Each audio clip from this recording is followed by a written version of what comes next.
Good morning, everybody. It's Pablo.zuanic, equity analyst at Zuanic Associates. I have the pleasure of introducing the AFC Gamma C-suite to you this morning. We have CEO Neville and Robyn, Tannenbaum, President and Head of Capital Markets. Welcome to both of you. Thank you. Thanks for having us, Pablo. My pleasure. So let's start, Robyn, just with some introductory remarks. Remind us of the AFCG business model, broad strategic comments, and also remind us of the rationale of bringing Dan as CEO. Thanks. Sure. So as a reminder, AFC Gamma trades under the ticker AFCG on NASDAQ.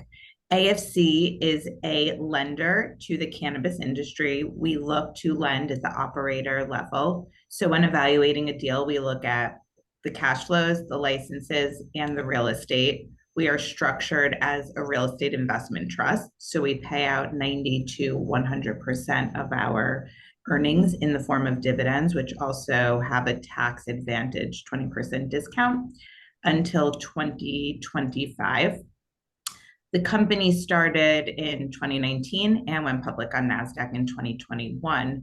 We were fortunate enough to have Dan Neville join us as CEO at the end of last year. I believe it was November of 2023. And Dan comes to us from being one of the first employees at Ascend, which is one of the multi-state operators in the industry. So as we were growing the company and underwriting, what we realized we were missing at AFC Gamma, we had the lending experience, we had the underwriting experience. What we were missing was a seasoned operator who could understand each company and each underwrite on a different level and bring a unique perspective to the underwrite that only someone that's operated one of these businesses could. So we were really excited to have Dan join us, and I'll turn it over to Dan. And since Dan's been here, we've made a lot of progress on a lot of the initiatives that he set out in November. So we're really pleased with that, and we're really excited about the future.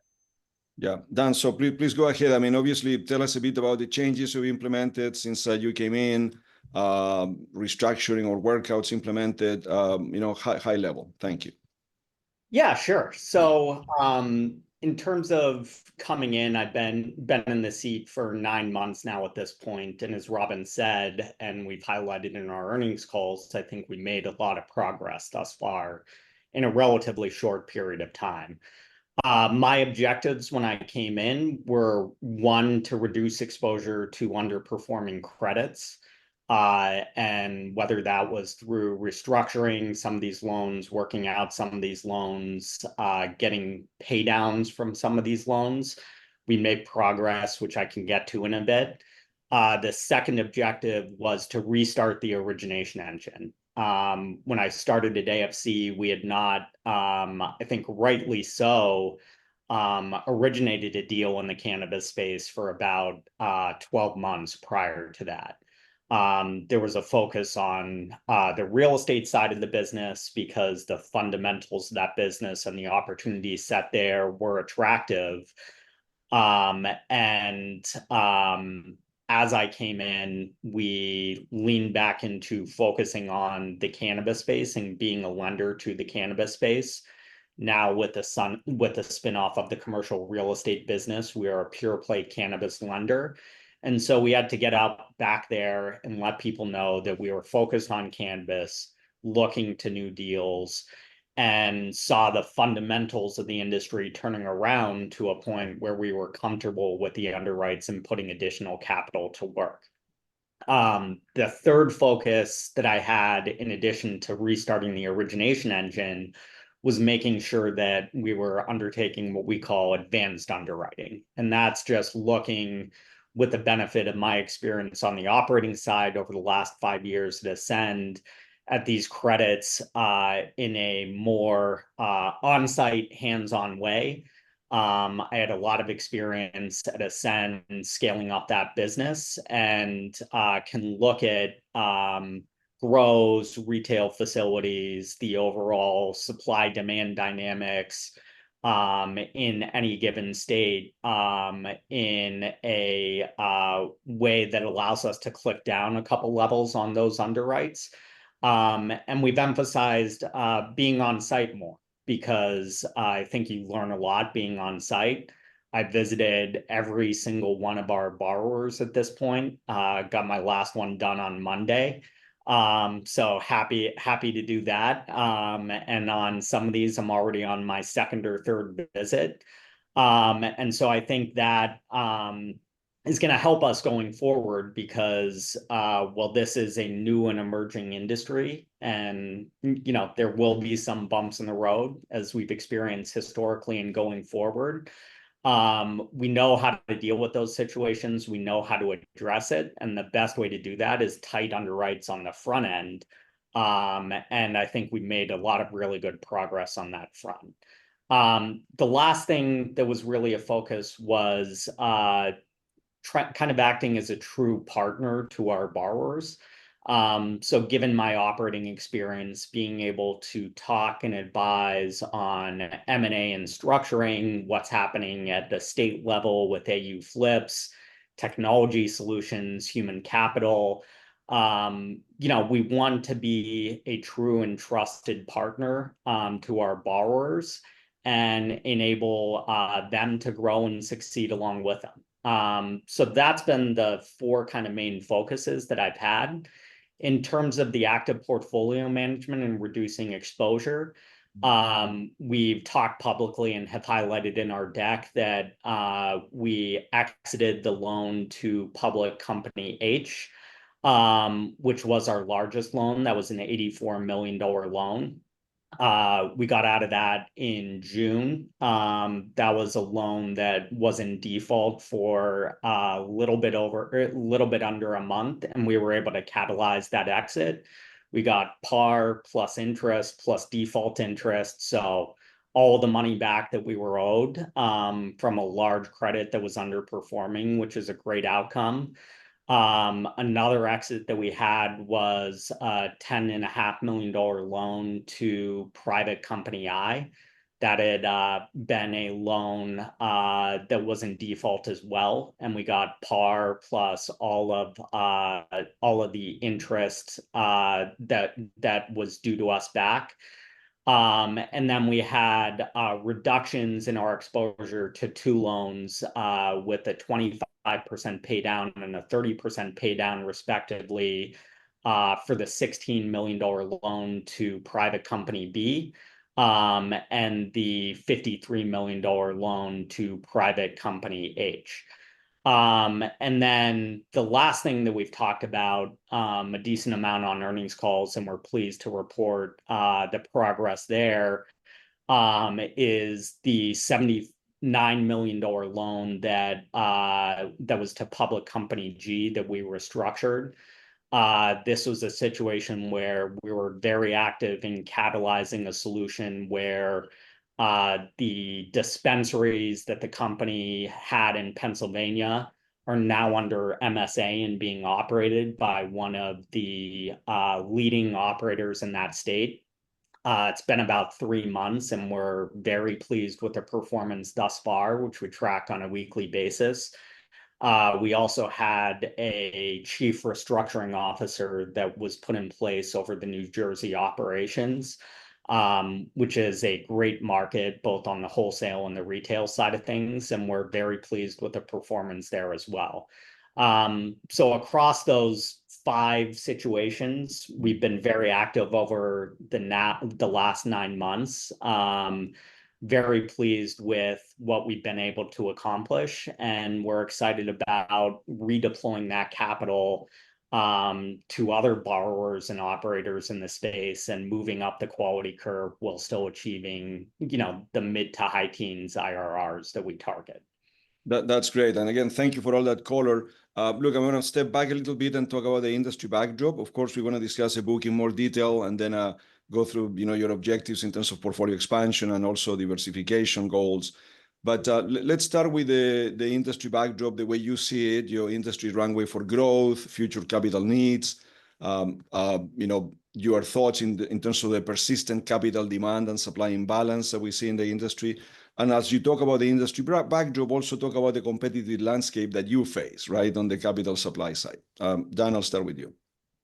Okay, so that's a lot. So I'll try to take it one at a time. I think just on the supply and demand on the capital side of things, this is a capital intensive industry. A cultivation facility, you want to build a 30,000 square foot cultivation facility with 15,000 square feet of canopy. That's going to run you $750 a square foot. That's a $20 million to $30 million adventure. And because of the federal legality, you have to replicate that infrastructure in each of the states you operate in. Same thing on the dispensary side of things. You're looking at about $1.5 million for the build out of the dispensary, given the vault, security equipment, POS, millwork. I built 30 of the, worked on building out 30 of these at Ascend and 250,000 square feet of canopy across 5 sites. So we've got a pretty trained eye here at AFC in terms of what this actually costs to build things out. And you look at the states that are flipping adult use or have the potential to flip adult use over the next few years, Ohio, Pennsylvania, Florida, potentially others, combined with new medical programs that are spinning up in Alabama, Georgia, Kentucky. That's a lot of cultivation facilities and a lot of dispensaries that need to be built out. Ohio is a great example. There's going to be 192 additional dispensaries in Ohio at $1.5 million a piece. That's $300 million of capital demand. There's about 400,000 square feet of canopy. Based on our estimates, about 300,000 square feet of flowering canopy. We think that there's another 150 to 200,000 square feet of canopy that needs to be built in Ohio to achieve supply-demand equilibrium. That's $150 million of capital. So just in that one state, you're looking at $450 million of capital demand required to service the AU market.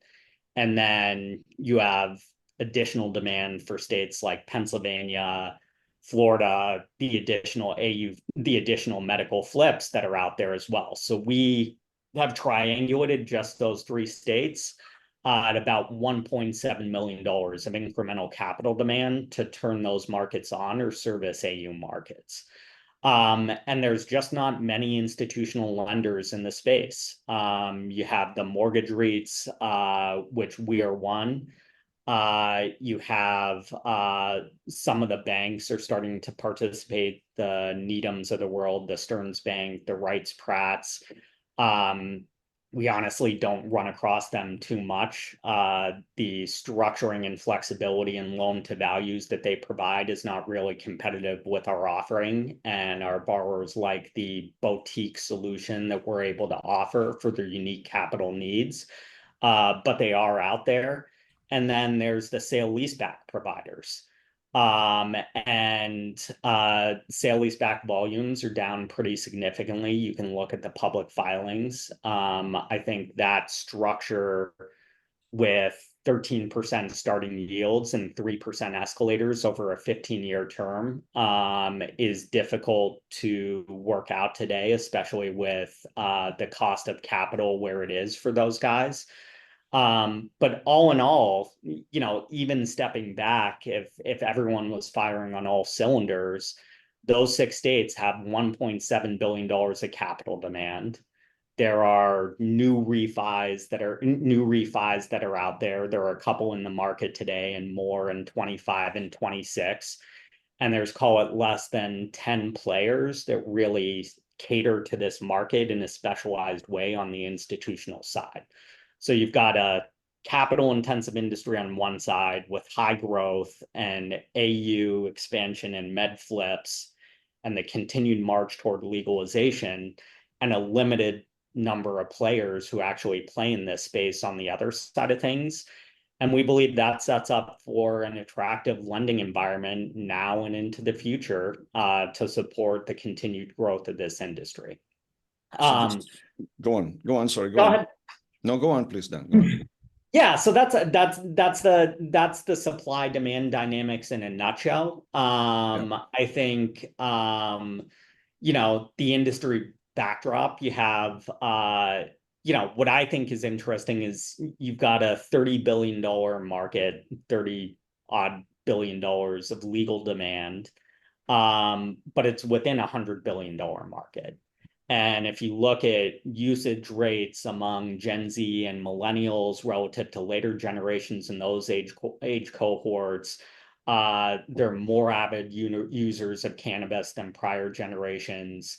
You look at states that's like legal or medical, cannabis is taking demand from the alcohol side of things. And so you have these good secular growth trends as the market marches toward legalization, where additional demand will come from not only the flip of that $70 billion of illicit demand that flips over to legal over time, but also from the continued growth of the industry in this category as it takes share from other parts of the market. So we like the secular growth. We like the backdrop.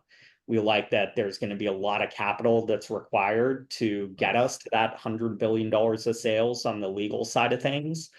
On the federal level, there's a couple different catalysts, right? You have Schedule III, which is in process. Everyone's talked about that ad nauseum. I'm not going to add a lot of value there. So, we have that catalyst though on the tax side of things, which is helpful. You also have a number of states that are big states for a lot of the existing players that are flipping adult use. So that's an exciting catalyst. And I think over the last 6, 7, 8 months, you've started to see some price stabilization on the wholesale side of things. So 2 years prior to me joining, there were a lot of people who had written business cases and built their businesses under $3,500 per pound wholesale, and it's staying at $3,500 per pound forever. And capitalism is undefeated in finding temporary supply demand imbalances and destroying them. And so what happened was capital came in, people built cultivation facilities, and pricing dropped to $1,500 a pound in some markets. And that was a rough ride down for people, because when you build your business at 35 and prices go to 1,500, there's a big adjustment period. And I think given the lack of capital we've seen in the market on the equity and debt side of things, you've started to see price stabilization. A good proof point of that is New Jersey. It's a white hot wholesale market with $3,000 a pound, and it's been that way for the last 2 years. And you don't see a lot of new players coming into that market, and pricing actually stable to maybe even ticking up a little bit. And so I think that's, was a difficult digestion period for the last 2 years, but sets us up well for the next couple of years in the cannabis industry, given the lack of capital. Sure. No, thank you. And Robyn, I don't know if you want to add a couple of things there, but just 2 things on my side first. For the audience out there, we look at your questions. We're paying attention to the questions you put in Twitter, in the bubble there. We're looking at the Zoom chat room. Some of you are sending me emails also. And I'm going to, for you, Dan and Robyn, I'm going to squeeze in questions as we go. Someone is asking, given in terms of the competitive environment and the industry backdrop, given that it's a $30 billion industry on the cannabis side, and supposedly on the hemp derivative side, it's another $30 billion. How are the hemp companies funding themselves? Is that an opportunity for companies like yourselves, or you stay away from that? Any big picture comments you want to make on that? Yeah, funny you mention it. I'm actually I'm heading out to Champs, which is a big industry trade show in Vegas next week. So it's something that we're looking at. I've heard there's a couple brands out there and businesses that are doing $15 million a month on the hemp derived side of things. Right. So those are big businesses. I think a lot of the growth, it's less capital intensive than cannabis, but they're starting to become big businesses. So a lot of those folks have been bootstrapped to date. There have been some banks that have played in that space, but relatively limited. So that could certainly be another opportunity set for us, and that's something we're exploring.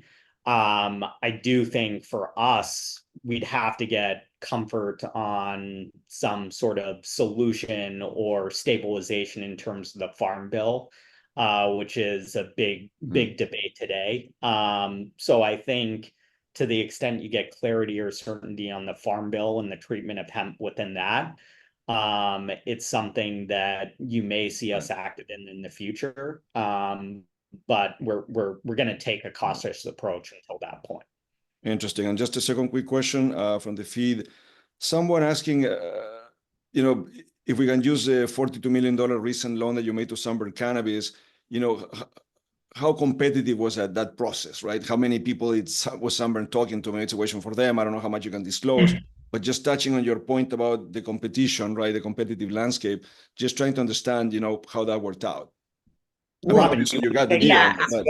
You have the history. You can't say much, but yeah. No. So I'll try and start, right? Okay. So every borrower in any industry, including cannabis, will go out to multiple parties, right? Their goal on their side is to get the best possible deal that provides the most flexibility for the company. When it comes to Sunburn, what I love about the story is Sunburn team, number one, is phenomenal. They are people that have a history in Florida, have already built one successful business, which was the One Plant business that was sold to Cresco. One Plant was one of the first loans that AFC Gamma did. So when you think about lending partnership and being there and supporting borrowers, we love to support people that have done it before, know what they're doing, and have had success in what they've done. So we made sure that we were very competitive in that situation and made sure that the Sunburn team knew they were someone that we wanted to back. But of course, they went out to other potential lenders. I think the reason why we ultimately won, and pricing obviously plays a part in it in a competitive environment. And I believe for AFC Gamma, we still got a great risk-adjusted return on this deal. But history with each other plays an important role too. How do you act when more capital is needed? Or how do you act when your borrower wants to expand in their achieving their plan? And I think for the Sunburn team, answering those questions and ultimately going with us it wasn't just a pricing decision. It was, we've worked with these people before. We've had success with them. They've had success with us. Let's do it together again. Right. And I just add in terms of the partnership side of things, like I'm a board observer on Sunburn. There's a board meeting next week that I'll be sitting on, but Brady and I probably talk, he's got my cell. We text or talk probably twice a week. There was a portfolio of dark bank buildings that came across our desk on the family office side of things. The first person I sent that to was Brady, and 4 of the locations are actually interesting. I've referred relationships, tech stacks, helped him on some M&A stuff too as well in terms of the sounding board to bounce ideas off of. So we're, look, this goes beyond just us giving money to folks and you never hear from us again. We are truly invested in our borrowers and trying to do everything that we can with the relationships, the deal structuring expertise, the flow, to help try to make them successful. Yeah. And Robyn, without putting words in your mouth, I mean, we would say that a lot of these things AFC Gamma has been doing all along, but they've been enhanced now with Dan's arrival. Would that be the way to think about it? Yeah, 100%. I think the world of Brady. I think the world of a lot of our borrowers. And I think it's our job as lenders to help advance the industry, right? Yeah. So we are providing capital to these borrowers to advance their business plans and in turn advance the cannabis industry and make it more of an institutionalized industry. And I think what the borrowers like is having Dan right there as a sounding board. Right. Dan, what has worked for you in the past at Ascend, right? What didn't work? Yeah.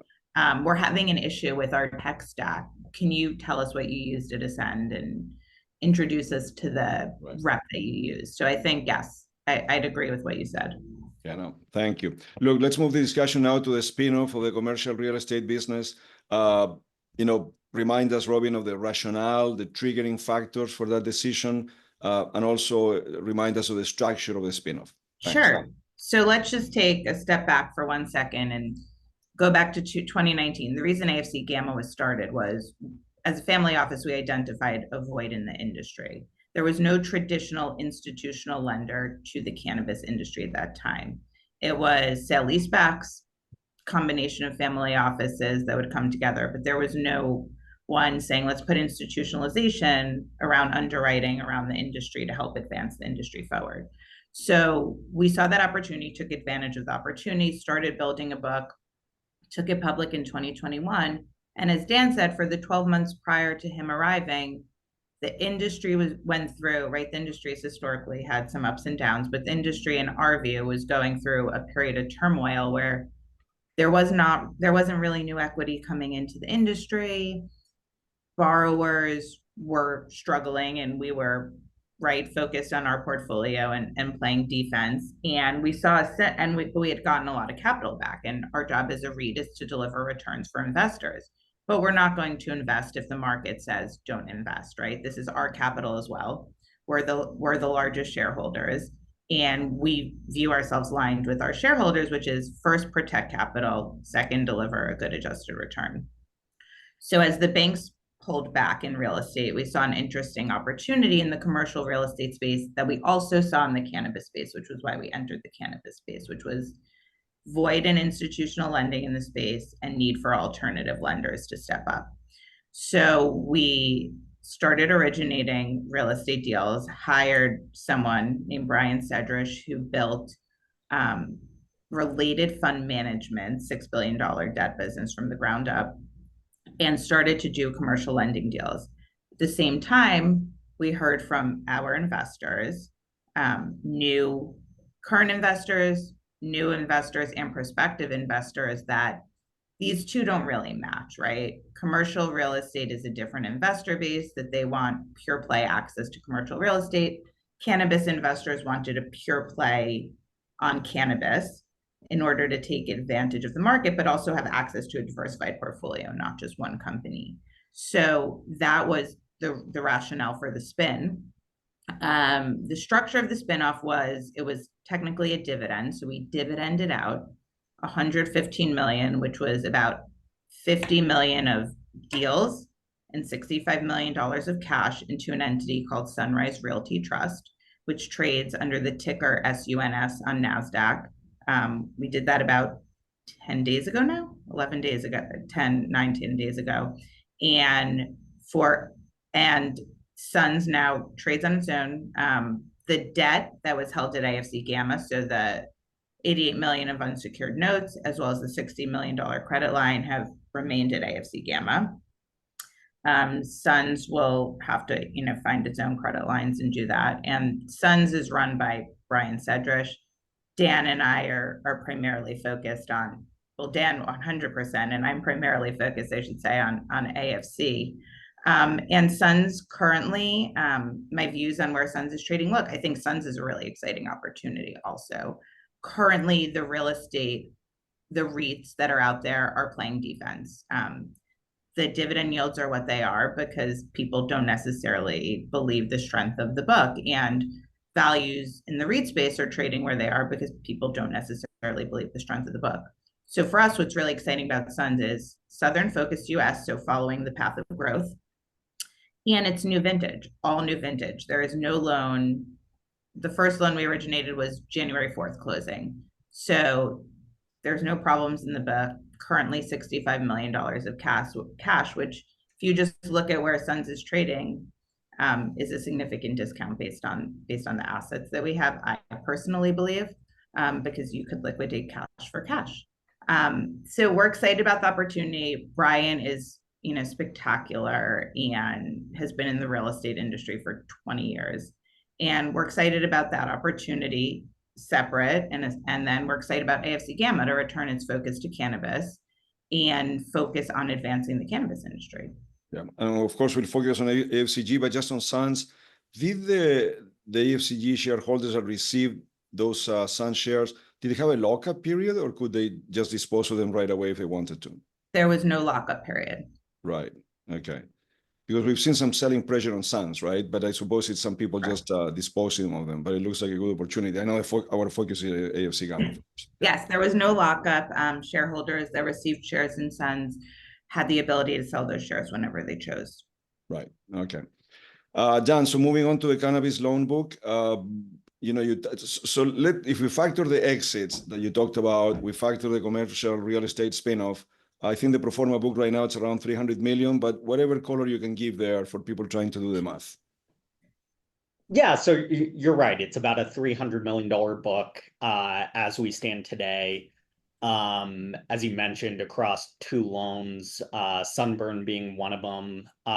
We closed 2 deals totaling $42 million to date. We have an additional 2 deals that are deep in documentation today. And the target for this year is for us to deploy $100 million or more of capital into new deals, inclusive of the 42 that we've already closed.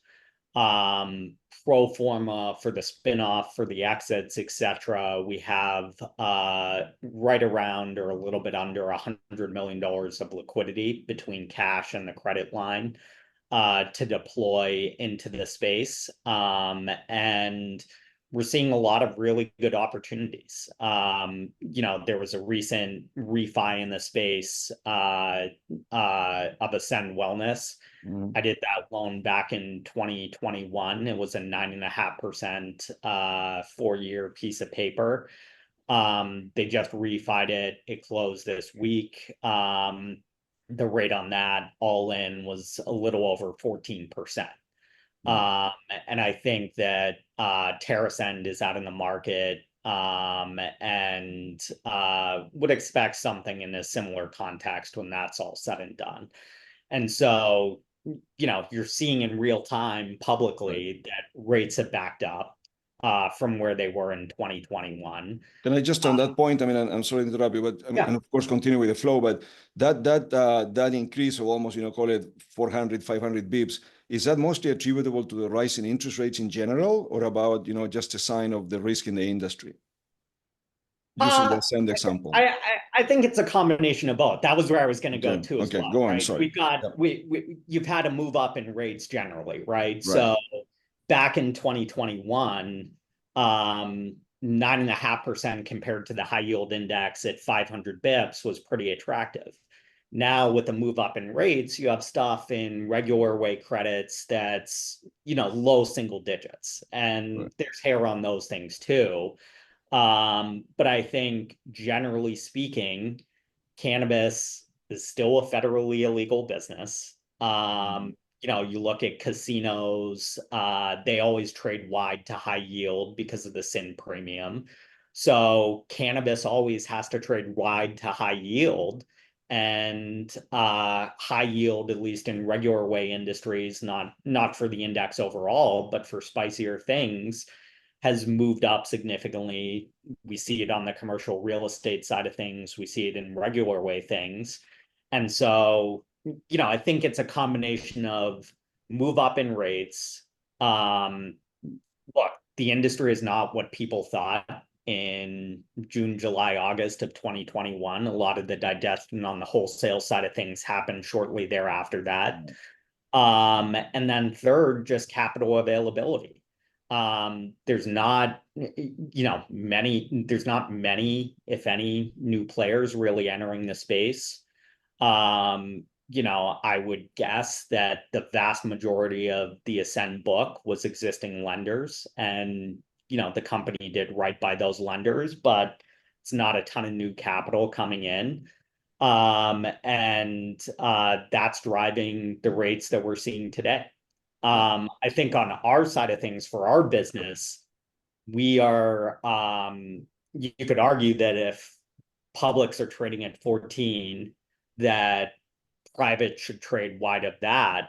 I think, as we're redeploying capital, are happy to move up the quality curve and get really good credits while still achieving the historical target returns that we've looked to achieve. Right, understood. Look, I'm just staying on the portfolio expansion. So you have a target of 100 million for this year. You did 42 already in the first in March, right? You talked about 100 million left in terms of capital to deploy. I suppose that doesn't include the 42 million that you already did, right? So you could do to you reach your target is another 58 million, but you have capital to do at least 100 million in total, right? So besides these two loans that are, as per your filings under documentation, I believe that's the term you use. Just talk about the pipeline in general in terms of whatever you can share here. Sure. So we have 2 deals in documentation today. Really happy with those deals and the credits and the operators behind them in terms of the quality of the credits, the management teams, and the underwrite, but they're not done yet. And, nothing's done till it's done, right? So we won't get ahead of that. And then I've been really pleased with the quality of things in the pipeline that are coming across our desk.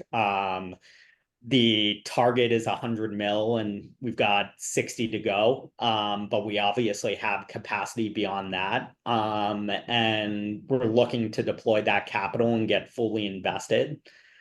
We want to make sure we're doing tight underwrites for the right credits, and being really diligent and disciplined on that side of things. So we're not going to rush into anything. But we'd love to get above that $100 million mark for the year. We've still got 5 months left, and again, 2 deals in documentation, and really strong pipeline beyond that we're excited about. Right. And to be clear, those two deals would get you to a 100 or close to a 100? I don't think we should get into that. Potentially we'll have more to discuss on the Q2 earnings call. But I just say that, given where we're at in the quality of the pipeline, we're confident on the $100 million target. And as a new CEO, I wouldn't put it out if I don't think that we can achieve it this year. That's great. Look, and I know at the beginning, in the introductory remarks, you talked about some of the 4 recent exits. I'm not going to make you repeat that. The only question, big picture, in terms of the exits, was any of them done at a loss, or pretty much you recovered all your monies there? And then, that's one question. The second one, in terms of any troubled loans that are left in the book, I think there's one for 93 million in risk category 5. Was that the one you were referring to in terms of the Pennsylvania, New Jersey improvement in terms of operator? Those are two questions. So I'll speak to the book. We got par plus accrued on both of those, so no issues on that side of things. I think that speaks to the quality of our underwrites, our documentation, and just really how we worked out of these situations, not just when I came in. A lot of this was in progress and done prior to me coming in. And I think the experience of the other 3 people that sit on me with an investment committee with 50 years of experience in direct lending and $10 billion of transactions underwritten really shown through on those situations. So that's the first part. We do have, one thing I want to say about just taking a step back on the risk categories. So both, you put out a note, I think a couple months ago about risk categories, and loans are ranked 1 to 5, with 1 being very low risk, 2 being low risk, 3 being moderate risk, and 5 being high risk. Right. We philosophically believe that basically every loan we do starts at 3. It's very, very, very difficult for something to even get to 2 and probably impossible to get to 1. Right. Why is that? Because we operate in a federally illegal business and we're lending out capital at mid-teens yields. So to me, those 2 factors do not scream low risk or very low risk. And 3 is our baseline. Right. We had a loan that paid off 2 years early out of excess cash flow. We didn't have that as a 1. We didn't have that as a 2. This was the $24 million to private company C. That was a 3. So I think when you're looking at these risk categories, that is a subjective measure that is done by management. We take a very sober look at our portfolio and the risk of the industry that we operate in relative to regular way industries, and grade the portfolio that way. If other folks want to grade on a curve, that's up to them, and it's subjective, as I said. In terms of the loans that are in category 5 for us today, the New Jersey, Pennsylvania loan is one of those things in there. We evaluate that every quarter. We've obviously talked about being pleased with the progress, so we'll make another evaluation at the end of this quarter, and that's something that I would watch in terms of where things move. But we're going to keep the same standards that we kept historically with how we look at this portfolio and how we rate risk. Yeah. And just to stay on that point, so for the audience maybe that's not so familiar with all the details in the industry, so what you're saying is that your attitude to credit loss reserves, or even this category 3, 4, 5, that you perhaps could have a more stringent view of how to think about those compared to other people in the industry. It's not it's a management view. It's not a standardized view. What's a 5, or whether I have 1% or 2% of my book in credit loss reserves. That's an internal determination. As a public company CFO in my previous life, that's management discretion, right? Management judgment, management discretion, and we operate in an industry that that inherently has some risks, and we're going to grade the portfolio as such. And in your opinion, and only answer if you want to, but so from your perspective, and I know it's hard to compare and talk about competitors, but so you would think that you have a more stringent view of the way you do these things than the average in the industry.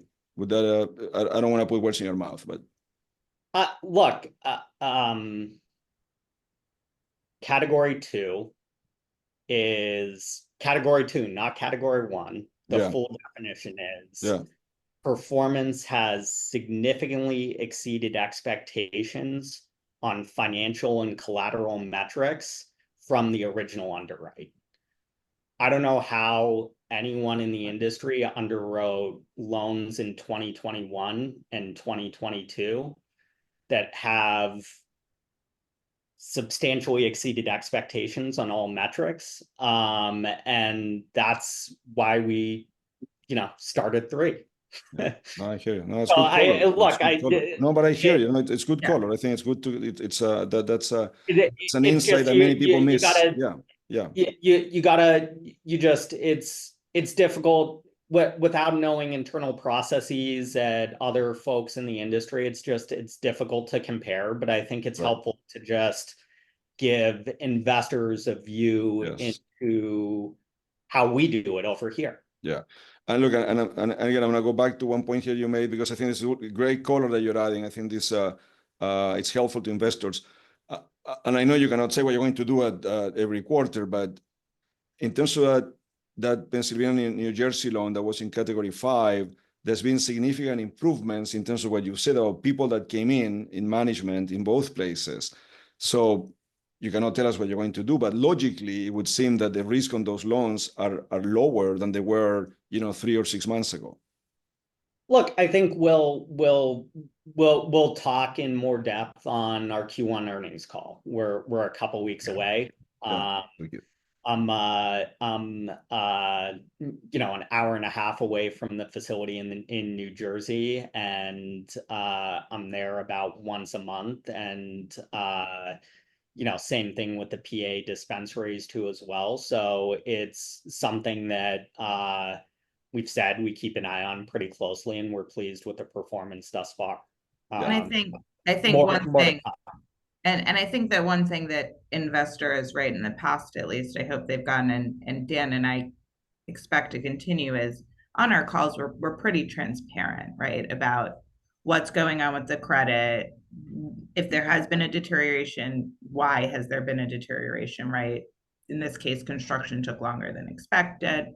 Right. They weren't necessarily managing it to the best of their ability. And then when there is progress, we also disclose that, right? So I think that from an investor standpoint, my hope is that it helps shed some color, at least into the underlying assets that they're invested in. That's right. Understood. Look, I'm going to stay away from trying to questions in terms of pro forma book value per share. We'll wait for your 2Q to be out first, of course. But in terms of what color can you share, Robyn, in terms of earnings power, dividend guidance? I was trying to do the math in terms of your 48-cent dividend, right? Pre-spin, you divested about 25% of the assets, but not all, half of the real estate was assets were cash, right? So not necessarily interest gaining.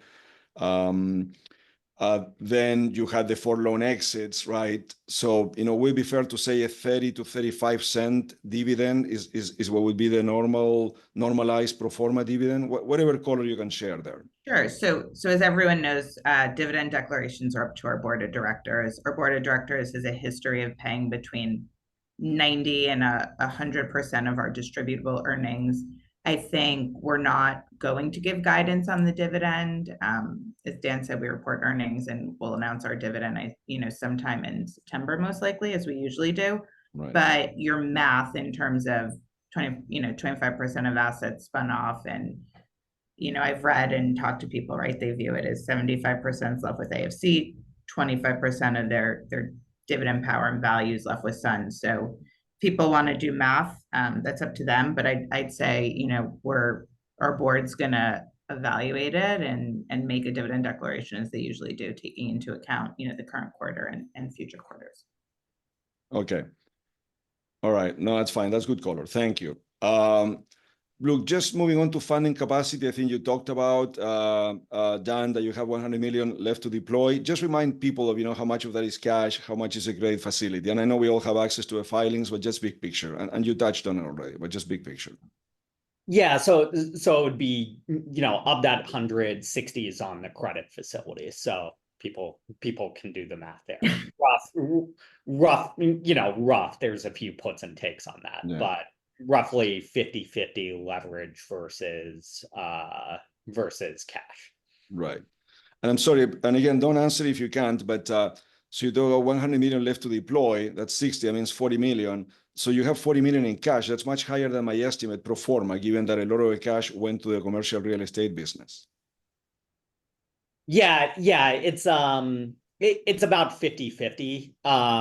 There is, whenever we have undrawn commitments in our loan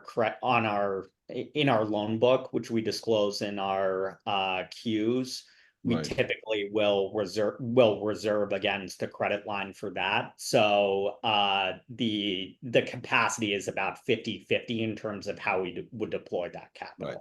And on that point, someone is asking me what's your tolerance for leverage? What ratio are you comfortable with in terms of debt to equity, or whichever way you define it? Yeah, so if I I kind of look at it relative to the portfolio.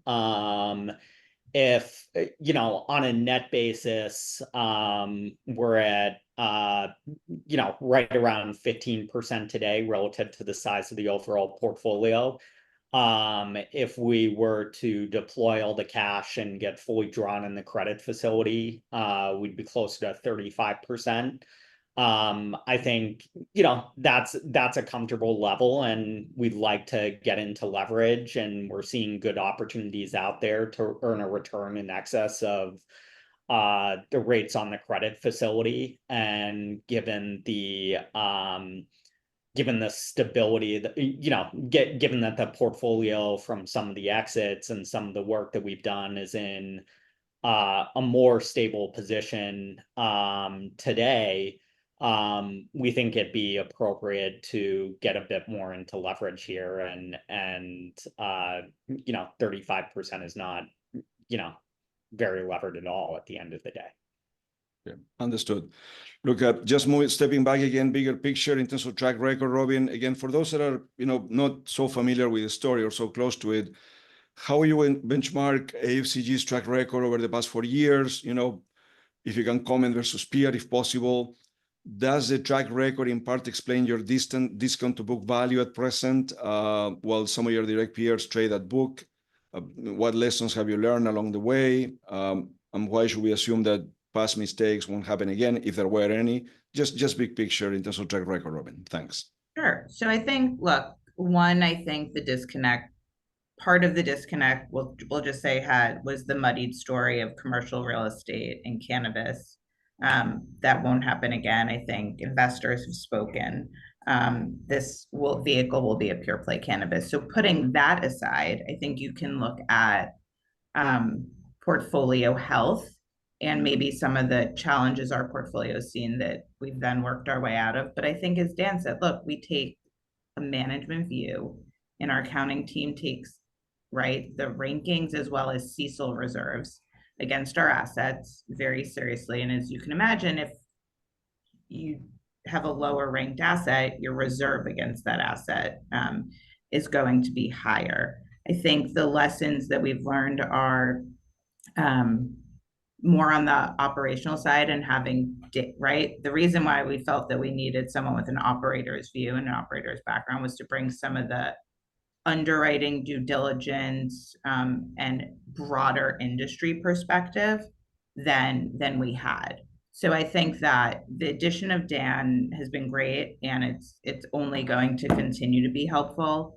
And I think our focus on cannabis is going to continue to be helpful. And when I think about our book today versus our book a year ago, an exit of a troubled asset like we had that generates a 19.9% return, because of the time, energy, and effort we put into making sure it was successful, not losing any principal, and getting great return for our shareholders, we need to perform. We need to do what we say we're going to do, we need to deploy the capital this year.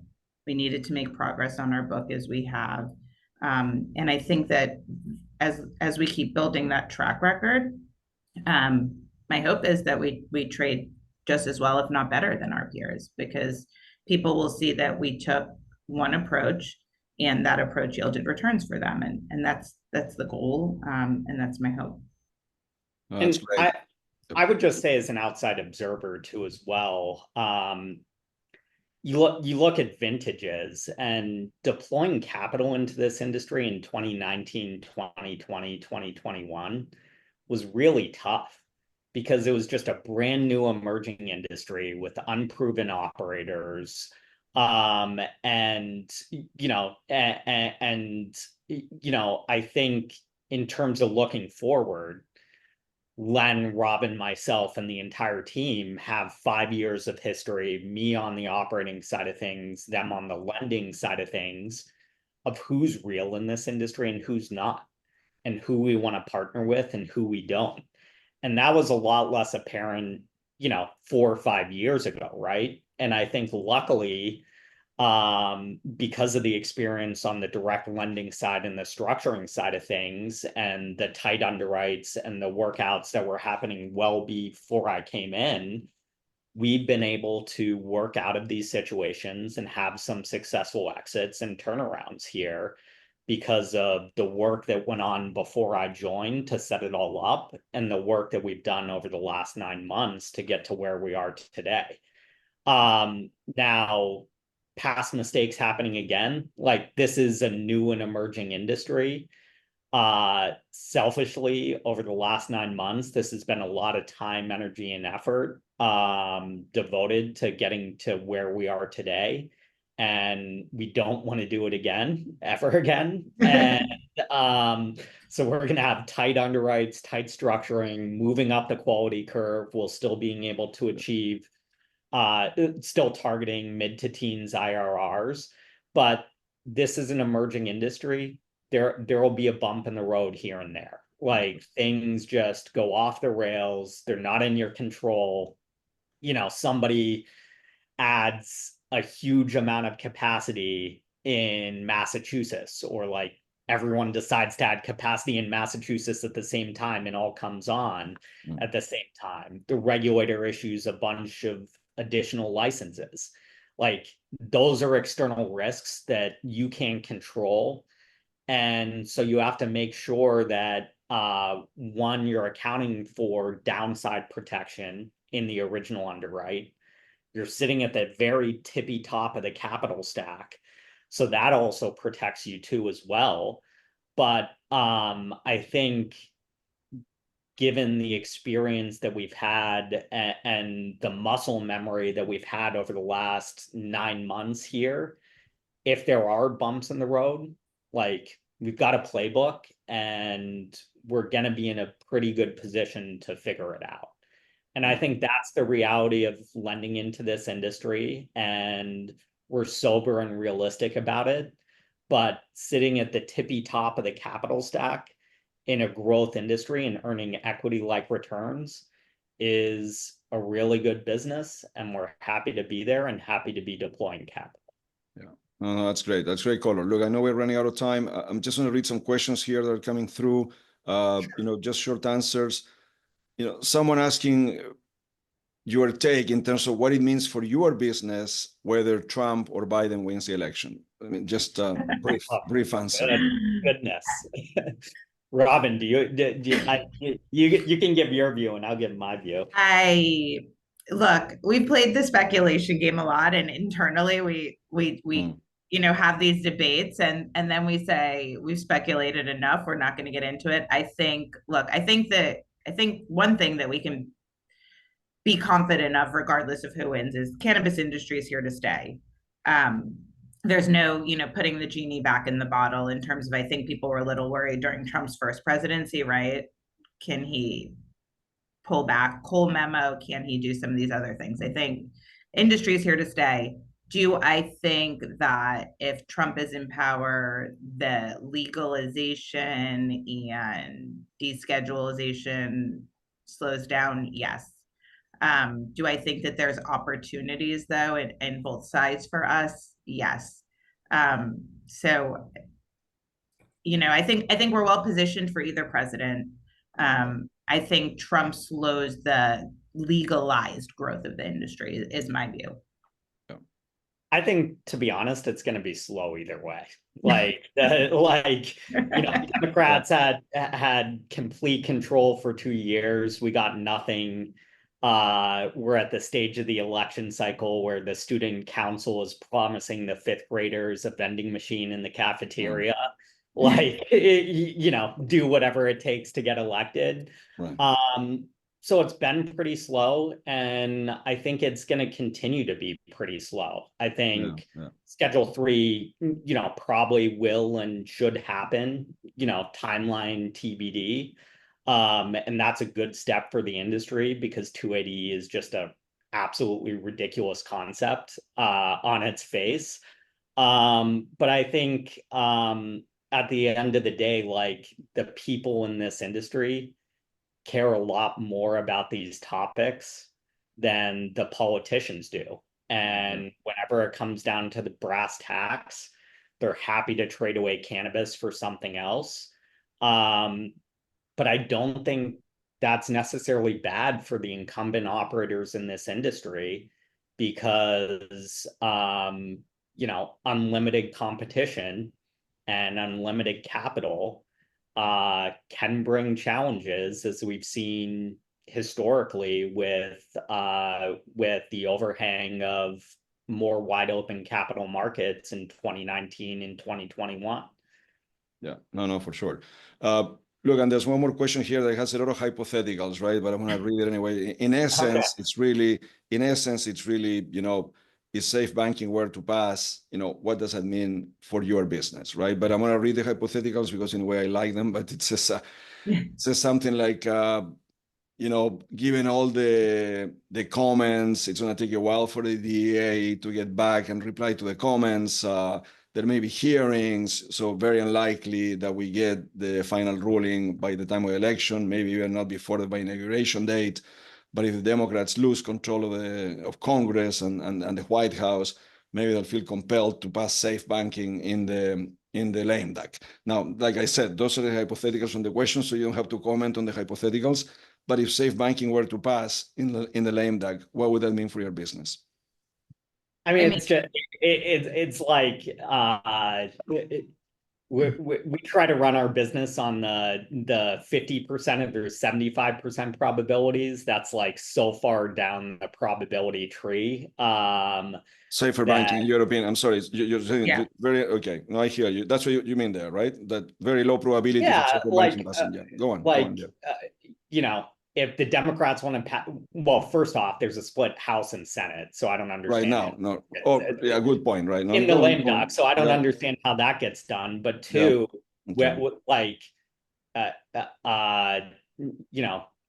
don't see cannabis as a high priority topic for the Democrats. It's the Supreme Court, reproductive rights, something that people actually care about, not safer banking.